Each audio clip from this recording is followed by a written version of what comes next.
noite, boa tarde, boa noite. Nós vamos continuar falando de lei de liberdade, que é o que nós estamos estudando, e fazendo uma ponte entre o que já falamos e o que ainda temos de dizer. Vale lembrar que a liberdade é a característica fundamental daquilo que nós chamamos de espírito, que é a nossa singularidade, que é a nossa individualidade, não é? Nós sabemos que o chamado princípio inteligente habita todos os reinos da vida no mundo aqui do planeta Terra, na dimensão planetária da Terra, dentro da estrutura criada por Jesus, que é o grande engenheiro cósmico de nosso planeta. Então a estrutura dessa evolução se dá dessa forma. Somos inicialmente um princípio inteligente, né, que vai transitando pelos reinos, pelos minérios, pelos vegetais, pelos animais, até que em um dado momento os espíritos dizem que a nossa inteligência não tem como compreender ainda essa transição. Num outro plano, numa outra dimensão, num outro mundo transitório, despertamos na condição de espíritos. Às vezes as pessoas têm um pouco de dificuldade de entender a seguinte ideia: se antes de sermos espíritos já tínhamos uma individualidade. E os espíritos são claros, dizendo que não. Que, na verdade, como todos nós despertamos na condição de simplicidade e ignorância, nós somos todos iguais inicialmente. Somos como todos espíritos, na mesma dimensão, na mesma proporção, na mesma condição.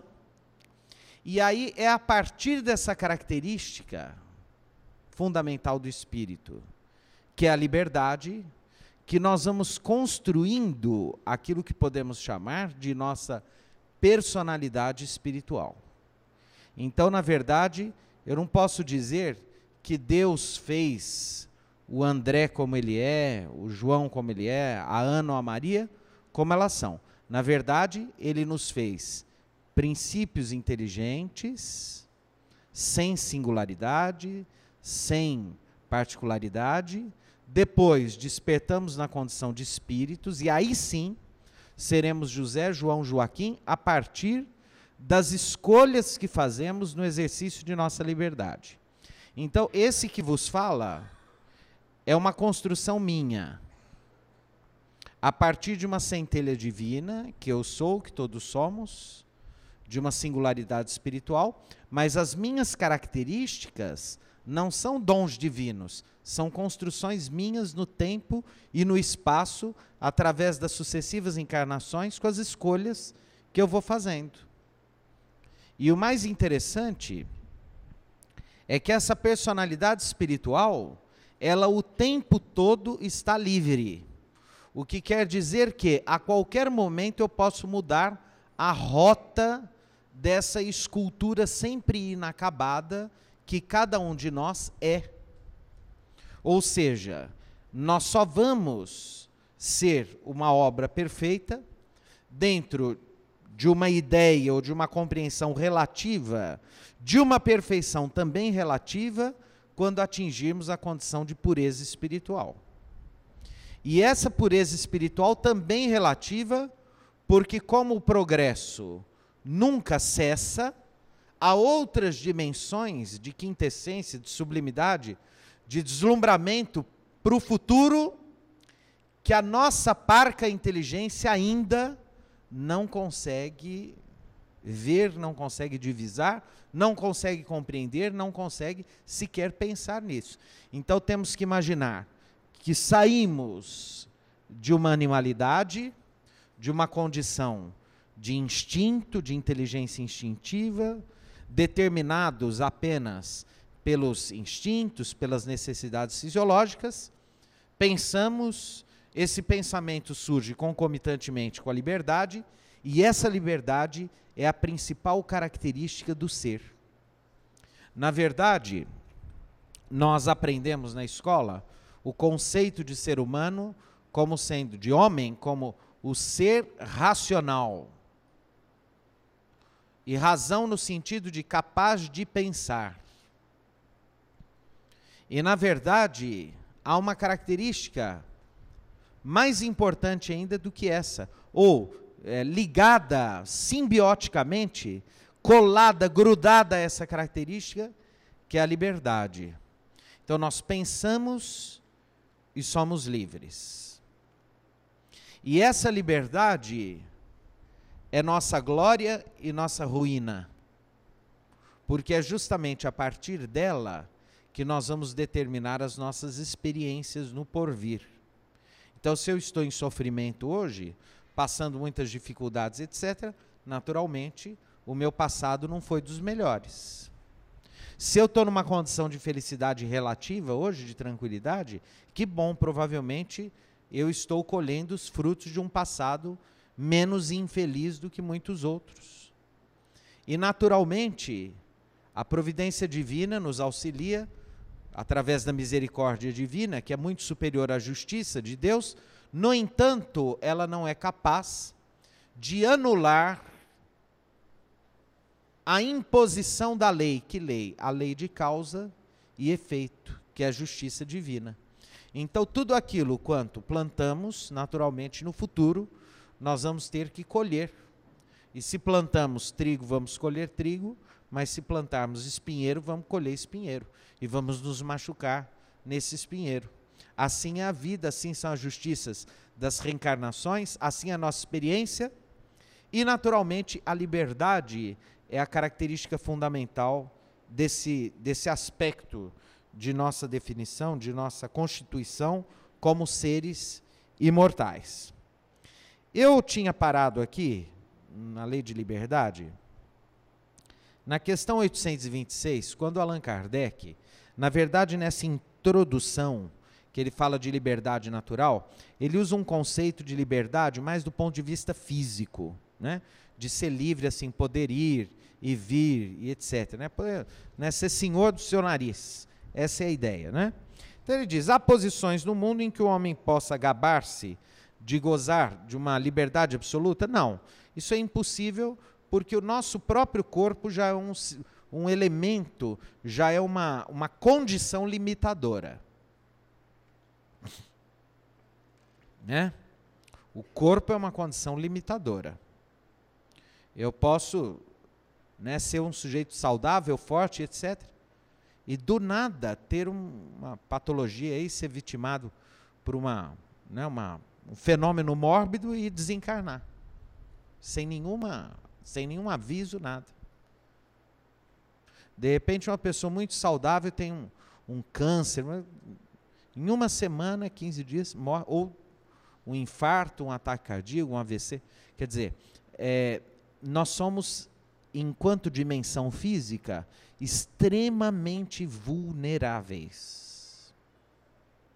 De manhã a gente está bem, a hora do almoço a gente pode comer alguma coisa estranha e à tarde está no hospital, por mais forte que a gente seja. Então, o corpo já é um elemento que, na sua condição primária, já limita a nossa liberdade. Eu sou livre enquanto meu corpo possibilita essa liberdade.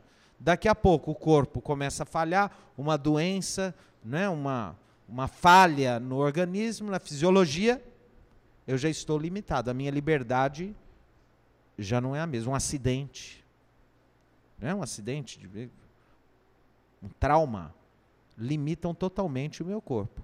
Então, a liberdade absoluta, na verdade, ela é uma ilusão, uma vez que o nosso corpo é extremamente vulnerável. A gente está o tempo todo sujeito, né, às intempéries aí da vida. Qual seria a condição em que o homem pudesse gozar de liberdade absoluta? E os espíritos respondem, a do eremita no deserto. Desde que haja dois homens juntos, há direitos a respeitar, e não terão eles, portanto, liberdade absoluta.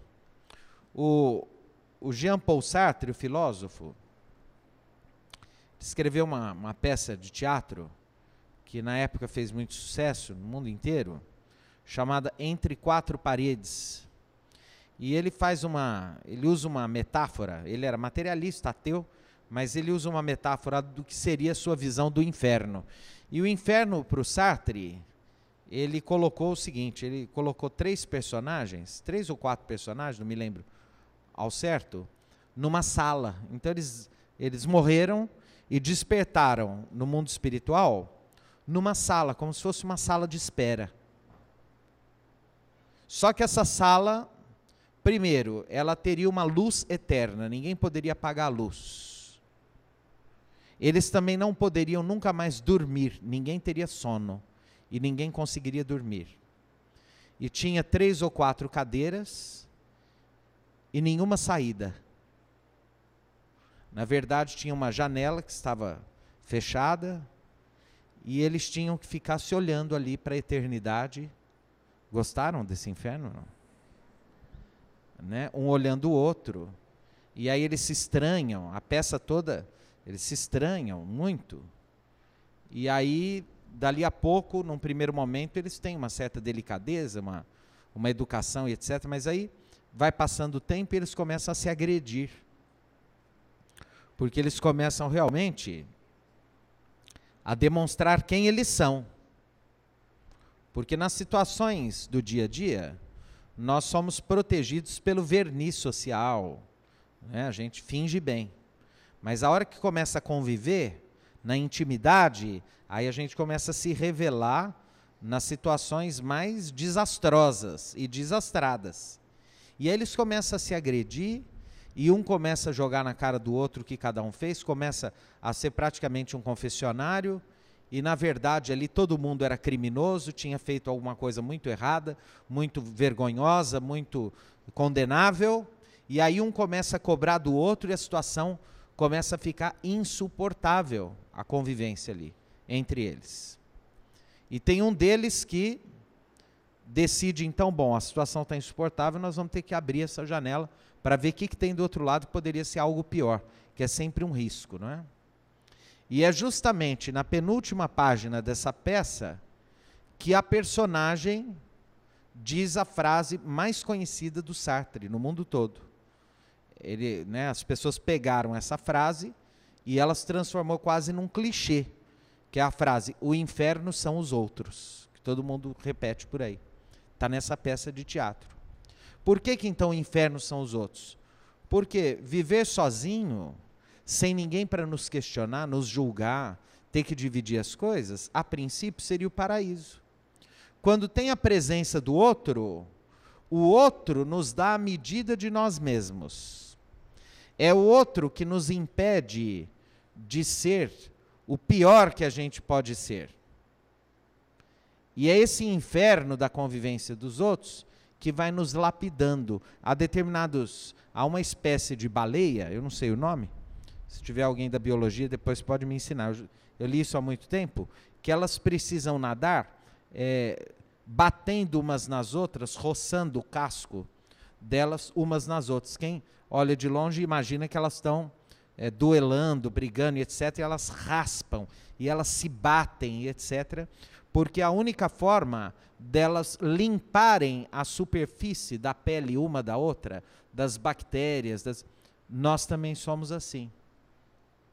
Deus, em sua divina sabedoria, né, nos colocou no mundo, na convivência com o outro, para a gente ir se trombando na vida, e se raspando. Aí a gente vai se trombando, se raspando, e nesse trombar-se, raspar-se, né, encostar-se, e um vai machucando, a gente vai se limpando dessa casca grossa, que é o nosso egoísmo, nosso orgulho, nossa vaidade, nossa arrogância, e com o tempo, nas sucessivas encarnações, nós vamos galgando aos poucos, uns mais rápido, outros mais lentamente, os degraus da evolução espiritual.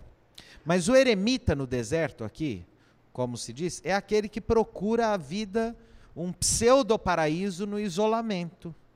Tem gente que se isola e acha que se isolando encontrou a receita, encontrou o caminho. E Humberto de Campos, pelo Chico Xavier, nos conta uma historinha bem interessante, que ele diz que 2 monges resolveram fazer um duelo, na verdade 2 religiosos, né, resolveram fazer um duelo para saber quem evoluiria mais num prazo de 20 anos. espiritualmente. Um se refugiou na montanha, nas montanhas do Tibete, etc., lá no alto, para meditar durante 20 anos, e o outro voltou para a sua vila, para a sua família, para os seus afazeres, e etc. E depois de 20 anos, eles se encontraram e elegeram lá um mestre, um sábio, para dizer quem havia evoluído mais, quem tinha crescido mais espiritualmente. E o sábio foi muito interessante, porque ele disse, olha, foi o que voltou para casa, cheio de problemas. E o outro não se conformou, falou, mas como? Eu passei 20 anos orando, meditando, estudando, na minha solidão. Eu estou tão evoluído que eu inclusive consigo levitar. Eu sou capaz de atravessar este rio, havia um rio ali do lado, eu sou capaz de atravessar este rio levitando, de tão leve que eu estou, né, sem colocar os pés na água.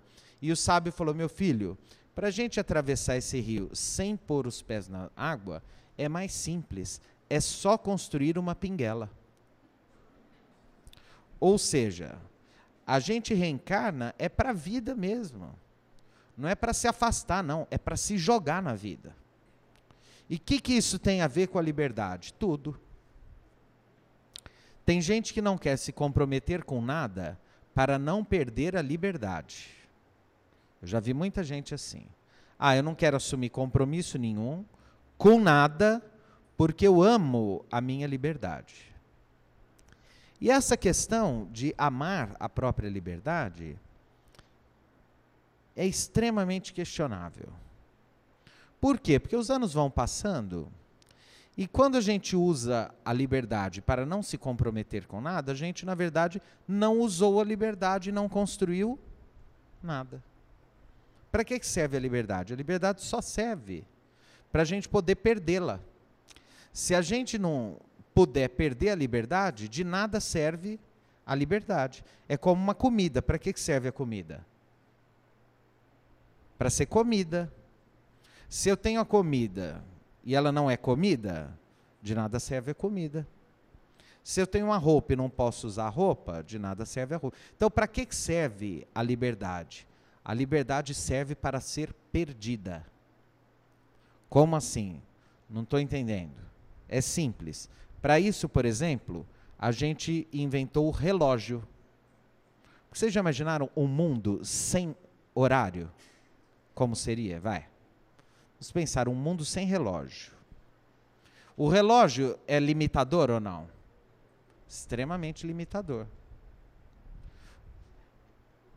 Eu vivo escravo dele, eu tenho uma certa raiva dele, porque eu sou escravo dele, né? Eu vivo o dia inteiro limitado pelo relógio. Quantas vezes eu quero dar aquela descansadinha, mas eu olho no relógio e falo, não dá tempo. E aí tem que trabalhar, tem que fazer as coisas, tem os compromissos. Agora, um mundo em que ninguém tem compromisso, ninguém faz nada, ninguém tem relógio, é um mundo que não existiria como nós conhecemos. Então, se a gente tem ventilador, se a gente tem luz, essas flores que alguém plantou, né?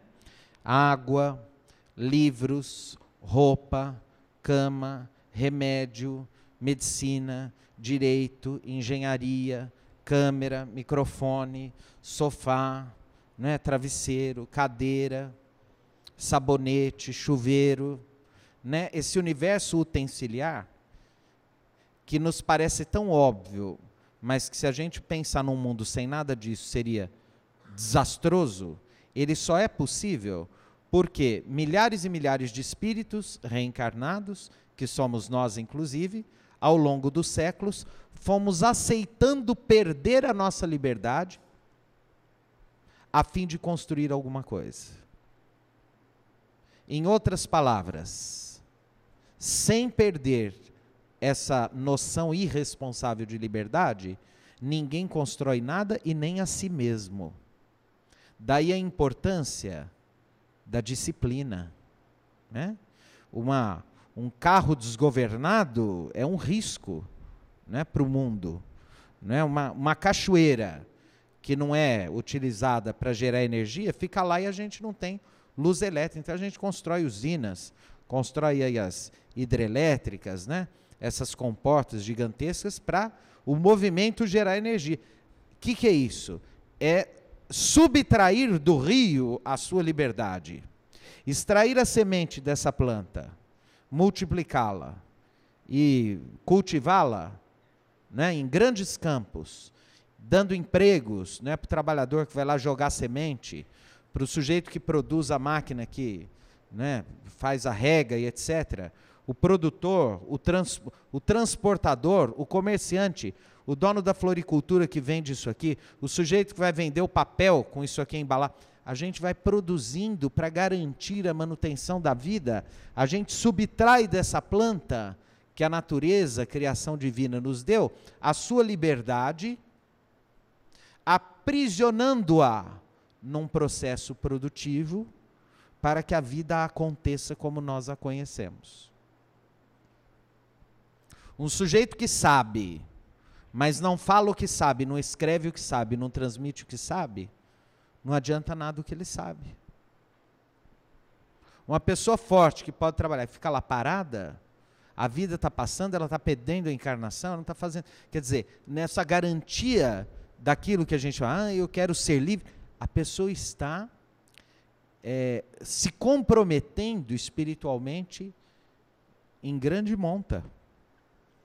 E eu falei que eu ia contar o restinho de uma historinha aqui a última vez, que na verdade, cada cruz, né, a cruz é a metáfora do sofrimento, da dor e etc. Cada um esculpe a sua própria cruz. Se nós queremos uma cruz mais leve, a gente precisa errar menos. Se a gente está errando muito, a gente vai ter cruzes mais pesadas. E a história é interessante, é o sujeito que, né, tinha que comprar, ele tinha que adquirir uma cruz para atravessar um caminho, e ele escolheu a cruz mais leve, mais curtinha, mais levinha, mais pequenininha. Ele falou, não vou pegar essa cruz pesada aí não, essa cruz pesada, grande, vai dar muito trabalho. E aí eles vão andando, várias pessoas, né, carregando as suas cruzes, até que todos eles chegam num abismo, e era preciso transpor esse abismo. E na hora de transpor o abismo, não tinha ponte, não tinha nada.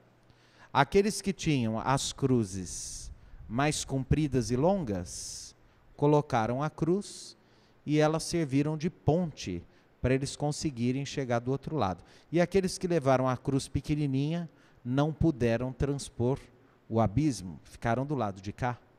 Então foi justamente a dor, o sofrimento, aquela cruz grande, aquela provação difícil, a ponte que nos conduz a outras margens de evolução. Então vamos imaginar que os nossos processos evolutivos, né, são assim. A gente precisa ultrapassar abismos.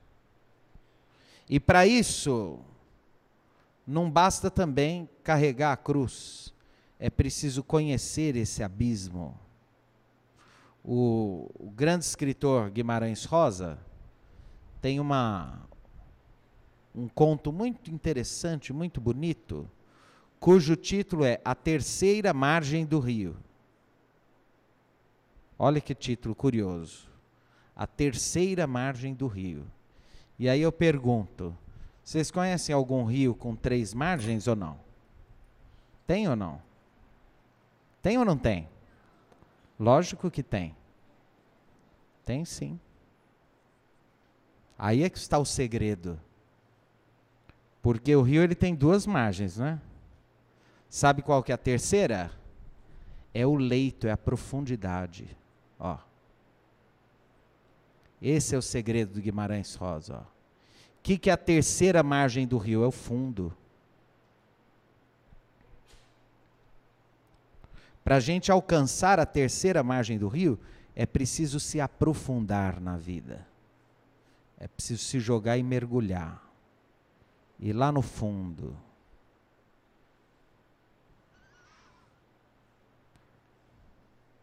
Aí a gente conhece a terceira margem do rio. Na vida também é assim. Tem gente que reencarna, passa uma vida inteira perdido só com superficialidades. Uma encarnação desastrada. Preciso mergulhar. Conhecer o escuro, o fundo, a sombra, vai. De quem? De si mesmo.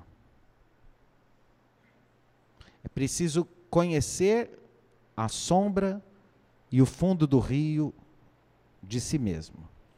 Kardec pergunta na questão 828, eu vou dar uma puladinha aqui, depois eu volto só para a gente encerrar.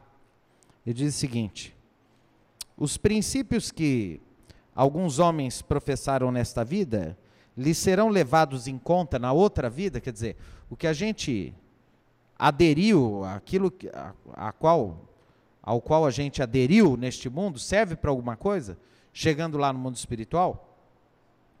E os espíritos dizem o seguinte: quanto mais inteligência tem o homem para compreender um princípio, menos desculpa ele terá de não o aplicar a si mesmo. Na verdade vos digo que o homem simples, mas sincero, está mais adiantado no caminho do que aquele que aparenta o que não é. E isso é de um desconforto terrível para a gente. É uma responsabilidade muito grande. Ou seja, é preciso mergulhar nessa terceira margem de si mesmo, na profundidade, e ir limpando esse esgoto espiritual que está dentro de nós. E tirando os nossos defeitos, quando a gente percebe, né, se sente, né, na ingratidão, na inveja, na preguiça, né, no orgulho, na vaidade, na arrogância, na vaidade, na ambição desmesurada, no materialismo. Então é preciso ir limpando, fazendo uma faxina, higienizando por dentro. Quanto mais leve for ficando, mais a gente sai da terceira e vem para a superfície, até que a gente atinja as luzes do infinito, que a gente saia do chão e não precise mais reencarnar. Que a gente possa ser espírito superior, espírito capaz de ajudar, que está lá no mundo dos espíritos, como espírito protetor, espírito guardião, espírito familiar, já de uma certa evolução, e não precise mais reencarnar nas reencarnações compulsórias, que são magnéticas quando a gente ainda traz os complexos de culpa nos nossos centros de memória espiritual. Então, quanto menos culpa a gente tiver, mais a gente está livre de ter que reencarnar toda hora, está livre desse mundo, que apesar de lindo, maravilhoso, ainda tem muitas coisas difíceis, muitos sofrimentos, muitos desafios, e ainda bem que nós temos Jesus no leme, e temos a compreensão espírita, e a fé que nos anima, nos renova, nos ilumina, e nos fortalece para enfrentar esse caminho e nadar neste rio da vida. Que Jesus nos abençoe.